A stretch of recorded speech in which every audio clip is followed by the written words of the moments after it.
عن النبي صلى الله عليه وسلم أنه قال: من قال حين يسمع المؤذن: أشهد أن لا إله إلا الله وحده لا شريك له وأن محمدا عبده ورسوله، رضيت بالله ربا وبمحمد رسولا وبالإسلام دينا، وغفر له ذنبه. سبحان الله، تخيل بس إن ذكر واحد نحافظ عليه بعد الأذان يغفر لنا ذنوبنا. سبحان الله، والله ده ربنا ودود جدا وغفور جدا ورحيم جدا وجميل جدا. سبحان الله، سبحان ربي ما أعظمه.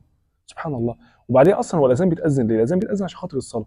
تخيل إن الأذان بس بتاع الصلاة لو حافظت على ذكر بعده يغفر لك ذنبك. تتخيل بقى الصلاه نفسها عامله ازاي؟ سبحان الله، الصلاه باب عظيم جدا في مغفره الذنب. زي ما قلنا ان كل حاجه متعلقه بالصلاه مغفره للذنب. الذكر بعد الصلاه الذكر بعد الاذان او الاذان نفسه مغفره للذنب. الصلاه نفسها مغفره للذنب. المشي للمساجد مغفره للذنب. المسجد في نفسه قعده في المسجد مغفره للذنب. سبحان الله، الصلاه نفسها مغفره للذنب. الوضوء مغفره للذنب. انتظار الصلاه مغفره للذنب.